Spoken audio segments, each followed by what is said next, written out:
Today's readings highlight two important attributes of God. In Hebrew, those words are tzedakah and chesed. Tzedakah is translated as justice or righteousness. It is providing for those in need.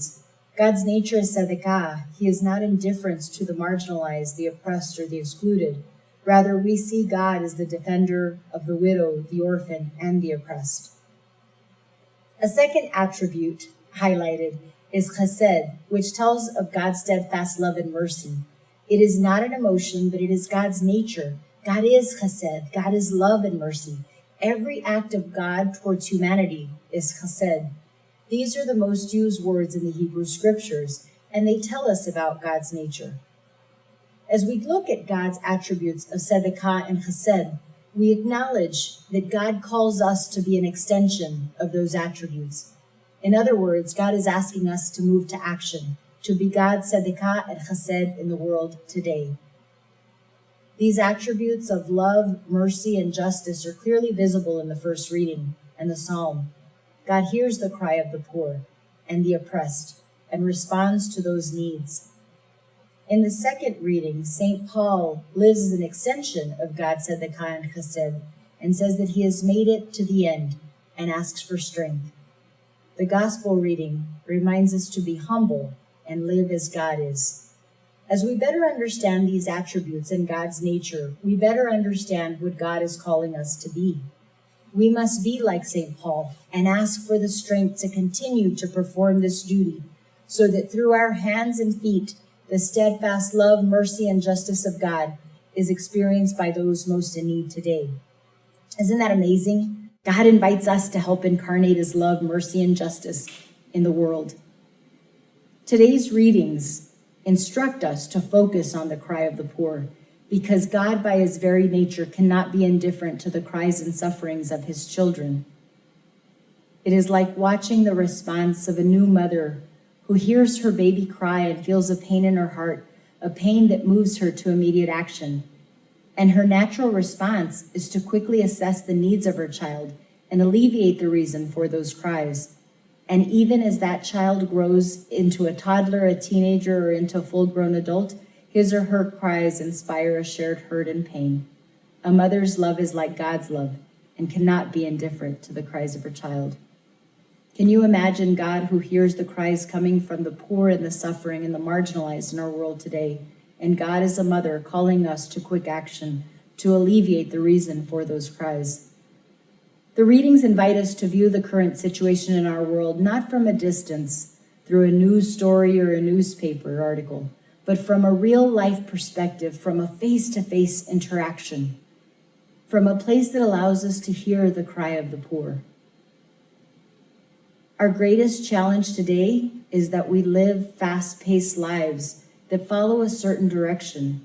We are comfortable and we don't want to be disturbed from our regular routine.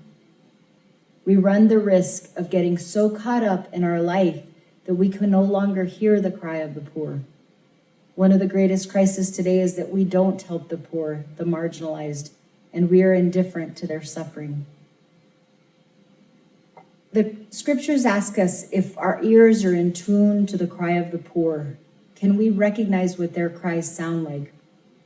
There's a story of a Native American woman who visited New York City. She had a host named Liz who wanted to share with her some of New York City's landmarks.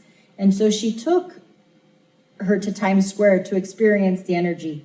Thousands of people and lights and the billboards and the sparkle of the diamond dust in the sidewalk. And as they walked around Times Square, Alina was impressed by the hustle and bustle of the city. As she sat there soaking in the experience, she turned to Liz and said, "I hear a cricket." Liz was a little confused and looked upward at the billboards for an advertisement that might contain the sound of a cricket. And by the time she brought her eyes back to the ground, she saw Alina hunched over behind the coffee cart, waving Liz to come over. So Liz went over, and all of a sudden, she could hear the chirp of the cricket. And the two of them sat in awe of the cricket who chirped on the corner of 44th and Broadway. Liz turned and asked Alina, "How did you hear that in the middle of the noise from the traffic, the people talking, the walking, their cell phones? How did you hear the cricket?" And she responded, saying, "My ears are attuned to nature, and that's what I hear. There may be noises and other distractions in our world, but our ears listen for the things that we care about." Think about that. Our ears listen for the things that we care about. Do you know what the cries of the poor sound like? Not from a distance, where we can read about it on our phones and then flip it over and forget. But the cries of the poor in real life, in your hometown, in your workplace, in your environment. The poor, the marginalized, the excluded, and the suffering are crying. And God is calling us to action, to be God's tzedakah and chesed, his steadfast love and justice. In order to hear the cry of the poor, you need to interact with the poor, to listen to their stories and allow those interactions to move you to action. We need to critically ask what our ears are attuned to hearing. In the past couple of years here in El Paso, Texas, we have heard the cry of the Central American refugees seeking asylum. After being processed, given a scheduled court date, and an ankle monitor, the refugees and their family members were released to numerous shelters across the city of El Paso. It was for us an opportunity to open wide our doors and provide hospitality to Jesus in our midst, who came in the form of our brothers and sisters fleeing the violence and the dangers of their home countries. Our Arts Cultural Information Center for Youth was turned into an emergency shelter, and we had over 5,000 people come through our doors. We heard the cries of the poor, and their stories are heartbreaking. Parents telling of their personal experience of violence, threats, and murder, and the decision to flee their home, their culture, and their families in order to protect their children. The majority of the refugees never wanted to leave their home country, but they had to make their journey to give their child a chance at surviving.